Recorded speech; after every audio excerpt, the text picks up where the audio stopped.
I want to talk about the art show in Nepal.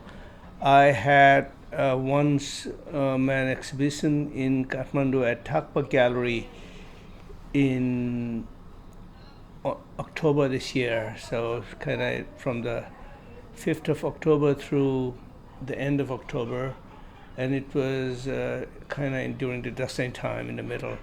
But there were a lot of people, and it was a great experience. For the first time, I felt like a lot of people who, uh, you know, enjoyed it. And it's the first time a lot of my family members came to my art show, which was a treat. A lot of my extended, cousins, families, and cousins, and many people.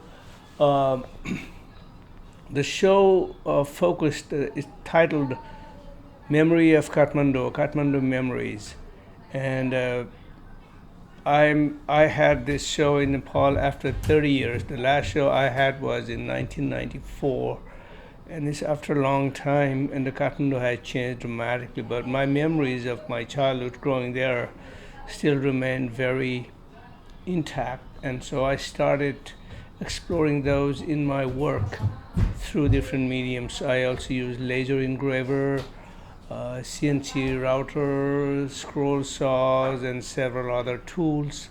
Of course, paint with brushes and stuff like that. Uh, I had a lot of pieces, small pieces with mixed media like that, and then some were on canvas, stretched on canvas, and some were more like wall hangings. Uh, but there were I displayed about 32 works, and let me take you around the artwork. Some were cut. I also did one of the rickshaw artwork, the rickshaw puller. Actually, I started that almost 13 years ago, and but I didn't like it. I kept on working and working, and finally I cut it into just a cutout, and then I displayed like that. Then there were a lot of other things where I would do images, of people separately, and then put them together in a frame. Or here you can see like a temple in the background, and one of them were also of my buying Krishna Parvati in the morning. Krishna Parvati was the first bakery, which there were a lot of bakeries, but it was the first bakery that made good breads, and machine made, and a lot of they employed machines. And so that was kind of fun experience. My job was to go and buy in the morning, and I had to ask the guy to cut into 14 pieces exactly, because we were 7 in the family, and we would get two for each. So that was a fun memory. And here I put all kind of thing. And there was one, you can see one guy standing in the back wearing overcoat and a hat.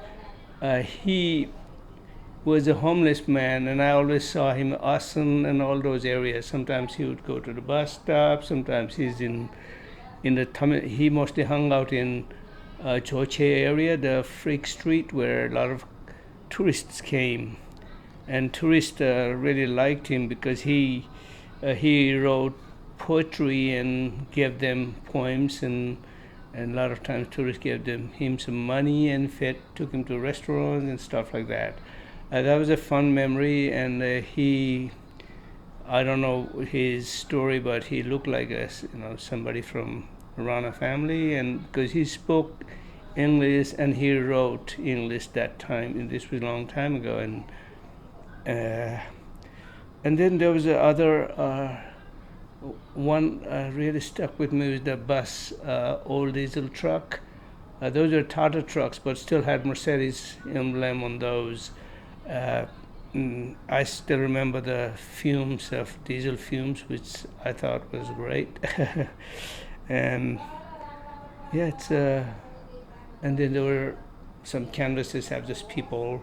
One really always remember was, winter. My mom and a lot of women doing, washing clothes, laundry, and it was just with a round soap that everybody had same kind of soap, and it was locally made soap, and they had to do this, in a cold, especially in the cold winter. It was so cold, and everything is,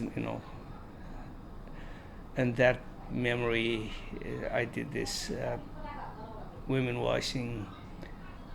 I mean, they're not from any time around that, but I found a lot of pictures from people who'd been to Nepal during that time and somehow incorporated them, took the idea and sketched roughly, and put them together. And another, you see, the recurring theme is Momo. Momo, of course,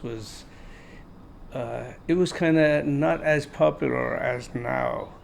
Uh, Only Newars who'd been to Tibet, or Sherpas or Tibetans cooked momos at home, and not everybody do like today.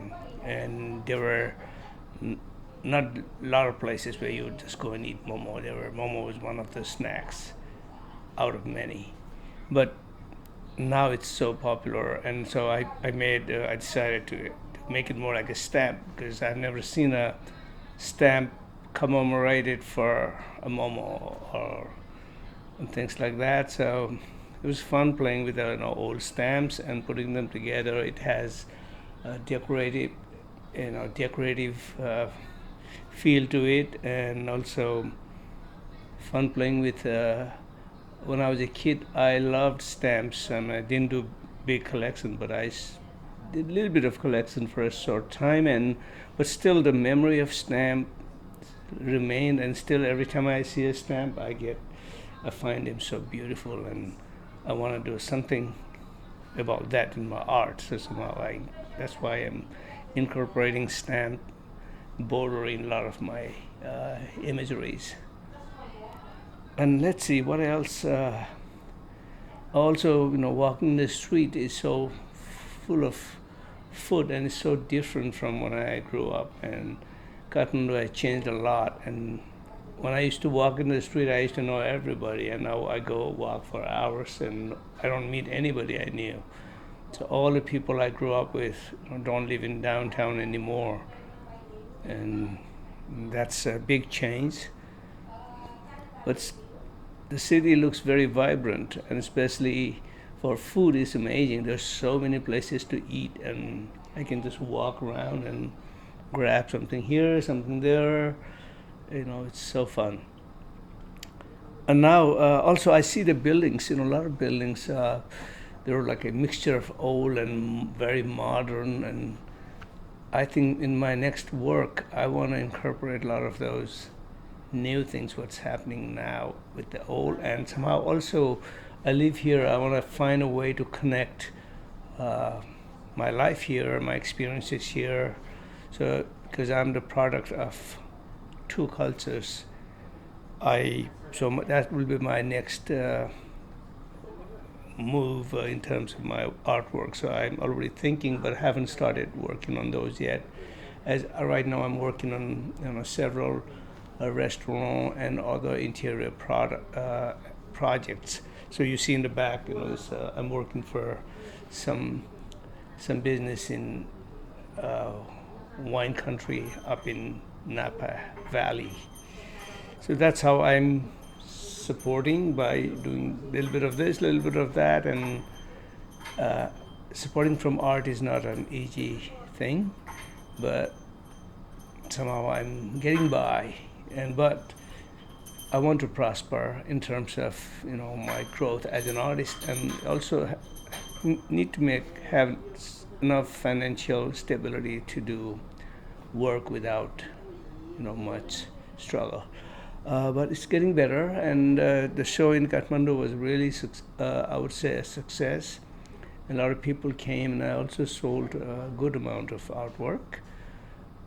The show was at the Takpa Gallery, and Takpa Gallery is one of the happening galleries in Kathmandu. It is located in La Zimpot, and if you're in Kathmandu, please go there. It's really beautifully done, and they always have new shows every month. And thank you for listening, and I'll keep you updated. Namaste. Oh, namaste.